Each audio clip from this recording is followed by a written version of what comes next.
Hello friends, मैं हूं CA Babulal Chauhan. आप देख रहे हैं यूट्यूब चैनल सीए चौहान जी।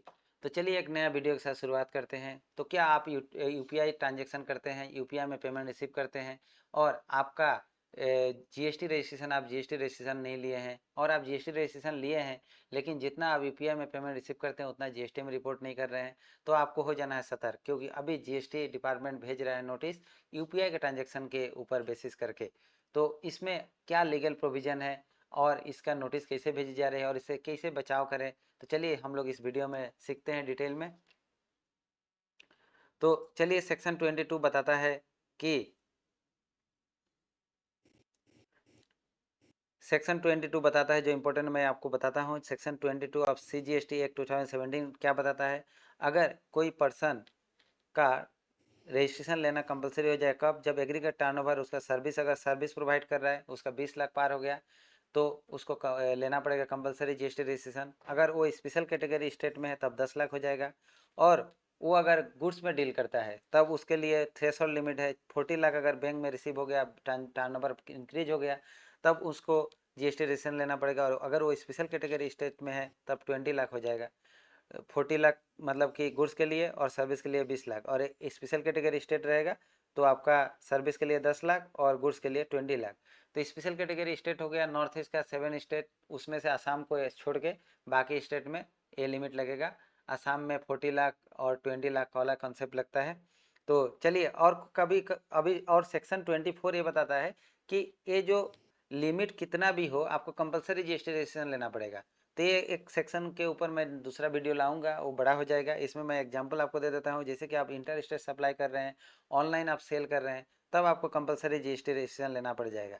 अगर ये आपका लॉ आपके ऊपर अप्लाई होता है, अगर आप जानबूझ के कंप्लाई नहीं करते हैं, रजिस्ट्रेशन नहीं लेते हैं, तो आपको सेक्शन 63 में आपका बेस्ट जजमेंट असेसमेंट हो जाएगा और वो ऑफिसर अपने हिसाब से, जो उनको लगता है, अपने हिसाब से आपको जीएसटी लाइबिलिटी निकाल के ऑर्डर नोटिस इशू कर देंगे, ऑर्डर इशू कर देंगे। तो चलिए, और इसके बाद पेनल्टी भी है। सेक्शन 22 का पेनल्टी भी लगता है 10,000 और टैक्स इवाडेड।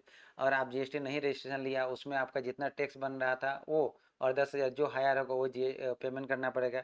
वो उसके साथ साथ आप इंटरेस्ट पेनल्टी तो जोड़ लीजिए, उसके दोनों पेमेंट करना, सारा एक साथ ऐड करके पेमेंट करना पड़ेगा। तो इसमें आपका ये जो सेक्शन 22 अप्लाई कब कब होता है, कब कब ये फाइन लग सकता है आपका? आप फेलियर हो गया जीएसटी रजिस्ट्रेशन, कंप्लाई करना चाहिए था, आप लिमिट क्रॉस हो रहा था फिर भी आप जीएसटी रजिस्ट्रेशन नहीं लिया है, और आप सप्लाई गुड्स किया है, इनवॉइस इशू नहीं कर रहा है, ऐसे ही आप बेचे जा रहा है सामान, तब आपका ऐसे हो सकता है। और टैक्स कलेक्ट किया है बट पे नहीं किया है, जैसे कि आप बहुत सारा कॉन्ट्रैक्टर है, सर्विस, उन लोग क्या करता है, गवर्नमेंट से रिसीव करता है कॉन्ट्रैक्ट पेमेंट आ जाता है, पेमेंट आने के बाद जीएसटी में शो नहीं करता है, तो टैक्स कलेक्ट कर लिया गवर्नमेंट से बट वो ये पेमेंट जीएसटी डिपार्टमेंट को पेमेंट नहीं किया, उस केस में भी आपका ये पेनल्टी लग सकता है, नोटिस इशू हो सकता है। तो चलिए, यूपीआई ट्रांजैक्शन जो मैंने बोला, ये डाटा कैसे डिटेक्ट हो रहा है। तो अभी क्या कर रहे हैं, जीएसटी सिस्टम है, जीएसटीएन सिस्टम, जो GST goods and service tax network जो है, वो नेटवर्क क्या कर रहा है, कोऑर्डिनेशन किसके साथ कर रहा है? Bank, NPCI, national payment corporation of India, इसके साथ और इनकम टैक्स डिपार्टमेंट के साथ, ये तीनों कोऑर्डिनेट करके आपको क्या कर रहा है कि यूपीआई ट्रांजेक्शन लिंक कर दे रहा है मार्चेंट कोड के साथ। अगर हाई वॉल्यूम सेल्स है, वो मैच नहीं हो रहा है आपका जीएसटी में जितना रिपोर्ट किए हैं, या तो आप जीएसटी रजिस्ट्रेशन ही नहीं लिए हैं। दूसरा हो गया, आप फ्रिक्वेंटली क्या कर रहे हैं, पेमेंट रिसीव कर रहे हैं क्यूआर यूपीआई में क्यूआर कोड के तहत, तब आपको क्या करेगा वो, ये geo tagging, PAN linkage, AI tool के मदद से आपका ये सब डिस्क्रिपेंसी निकाल लेगा और आपको नोटिस भेज रहा है। तो आपको क्या करना चाहिए इसमें, इसमें इसमें क्या हो सकता है, जो नोटिस जो इशू होता है वो सेक्शन 63 और 67 में हो सकता है। मिस रिपोर्टिंग, टर्नओवर हो रहा है और विदाउट जीएसटी ले रहे हैं।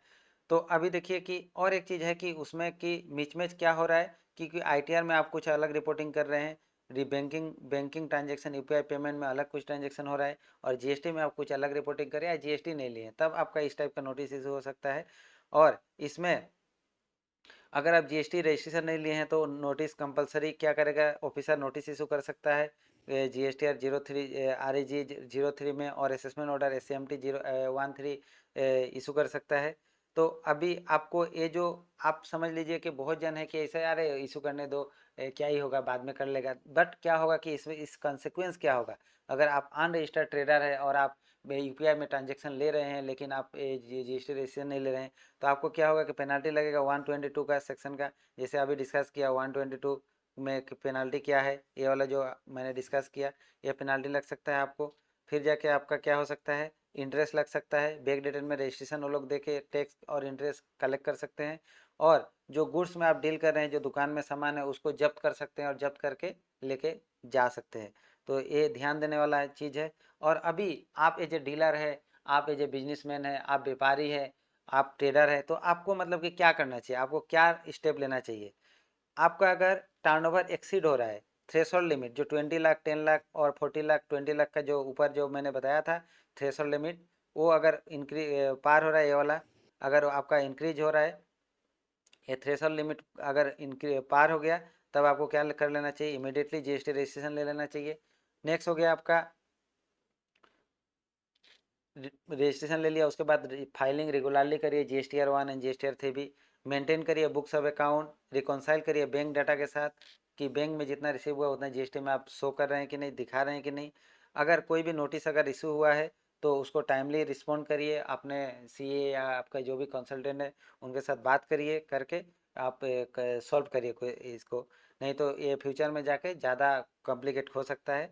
और मैं एक सैम्पल रीजन बता रहा हूँ, सैम्पल नोटिस में जो आता है वो क्या किस टाइप से नोटिस आ रहा है अभी, जे मैं आपको एक सैम्पल इसमें दे दिया हूँ। जैसे कि ऐसे आता है कि based on the data analytical, GST department इस टाइप से क्वेश्चन पूछते हैं कि based on the data analytics of UPI inflow and PAN linked bank account transaction, you appear to be supplying taxable goods or service without registration under GST.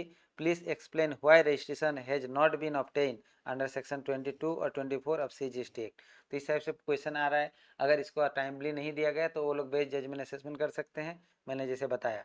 तो friends ये बहुत important है, आपको ये कंप्लाई करना चाहिए, आपको सीए से बात करिए, आपको कंसल्टेंट से बात करिए, और आप ये जैसे कि मैंने ये बताया कि ट्रेडर लोग को क्या करना चाहिए, ये जो 5 पॉइंट है इसको आप ध्यान दीजिए और इसको फॉलो करिए और मत से बिजनेस करिए, कोई दिक्कत वाला बात नहीं है। धन्यवाद।